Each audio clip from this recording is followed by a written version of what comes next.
Riset yang kami buat berjudul Build Teamwork and Team Performance Based on Playing Cooperative and Competitive Video Game dengan anggota saya sebagai Calvin Jaja dan Nicholas Renaldi. Permainan video game merupakan salah satu aktivitas kehidupan sehari-hari, mulai dari anak kecil sampai dewasa. Keseringan orang bermain video game dapat mempengaruhi kehidupan seseorang. Maka dari itu kami melakukan riset apakah benar video game dapat bermanfaat bagi kita, terutama bagi kerjasama dalam tim. Video game merupakan game elektronik di mana user dapat berinteraksi dengannya. Video game pertama kali dibuat oleh Thomas T. Goldsmith dan Ashley Rayman pada tahun 1947. Video game dulunya dibuat untuk menghabiskan waktu luangnya. Tapi zaman sekarang, video game dijadikan sebagai pekerjaan. Video game memiliki berbagai jenis. Tapi yang baik dalam meningkatkan kerjasama, koordinasi, dan komunikasi dalam tim adalah game yang berjenis kooperatif dan kompetitif.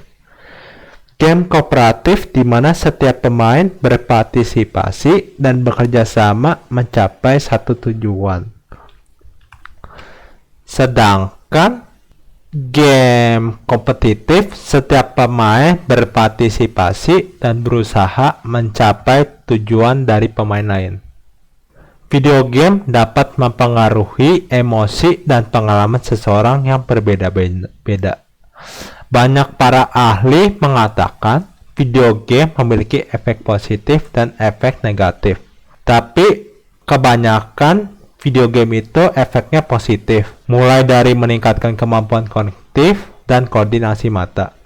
Video game juga dapat menjadi alat bantu keseharian untuk berbagai hal, mulai dari edukasi, kesehatan, dan lainnya. Tetapi banyak orang mengatakan bermain video game itu tidak baik.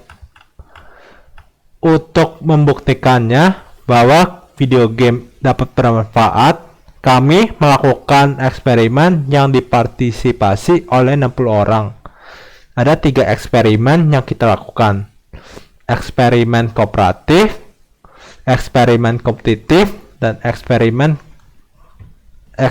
kontrol. Sehingga setiap eksperimen dilakukan 20 partisipasi. Setelah melakukan eksperimen tersebut, akan dilanjutkan ke eksperimen dengan memainkan Prisoner Dilemma Game. Eksperimen kompetitif di mana orang berempat dipilih secara acak bermain game kompetitif yang berjudul Ultimate Chicken Horse. Ultimate Chicken Horse tentang balapan platform 2D di mana pemain dapat memasang tantangan atau jebakan. Eksperimen kooperatif di mana orang berempat dipilih secara acak bermain game kooperatif dengan judul Overcooked 2. Game Overcooked 2 tentang simulasi masak di mana ada tantangan yang mengganggu pemain. Dan terakhir, eksperimen kontrol itu tidak memainkan video game, melainkan melanjut eksperimen ke berikutnya. Karena partisipasi tidak pernah bermain game tersebut, maka kami memberi bantuan cara memainnya dan tujuan game tersebut. Eksperimen berikutnya, setelah pemain sudah melakukan eksperimennya, pemain akan dipasangkan dengan pemain yang setim secara acak dan akan mengadakan Prisoner Dilemma Game. Partisipasi diberikan aturan dan cara bermainnya. Permainan Prisoner Dilemma Game dilakukan selama 10 set. Pemain dapat memilih dua pilihan, confess dan tidak confess. Setelah setiap pemain memilih pilihannya, pilihan tersebut akan ditampilkan. Jika pemain dan partnernya memilih hal yang sama, confess, akan mendapatkan 3 tahun di penjara. Jika pemain memilih tidak confess, akan mendapatkan 1 tahun di penjara. Jika salah satu memilih confess dan salah satu tidak memilih confess, orang yang confess tidak akan kena penjara, sedangkan orang yang tidak confess akan mendapatkan 5 tahun penjara. Hasilnya dihitung dari total poin yang diraih dari satu tim.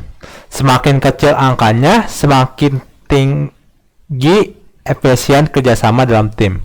Hasil yang kami sama dapatkan dari tabel tersebut, tabel 1 tersebut. Eksperimen kooperatif partisipan dengan poin 16.45, tim dengan poin 32.9, eksperimen kompetitif 20.4, timnya 40.8, partisipannya 17.15, dan timnya 54.3.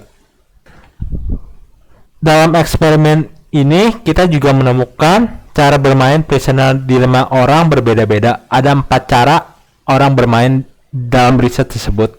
Pertama, setiap tim selalu bekerja sama dari awal sampai akhir. Pemain tidak percaya lagi dengan partnernya sampai timnya bekerja sama.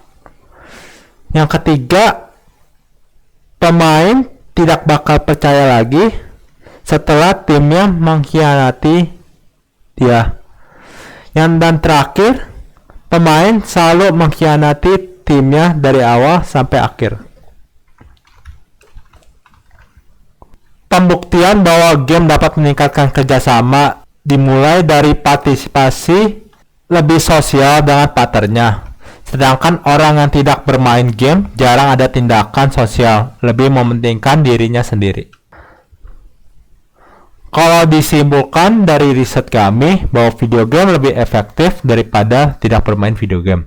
Tapi video game kooperatif lebih efektif daripada game kompetitif. Dengan begitu, kami berterima kasih dapat terwujudnya riset berkat dosen kami, Alexander Agung Santoso Gunawan. Berikut ini referensi yang kami tampilkan dalam riset kami. Terima kasih telah mendengarkan presentasi riset kami. Sampai jumpa.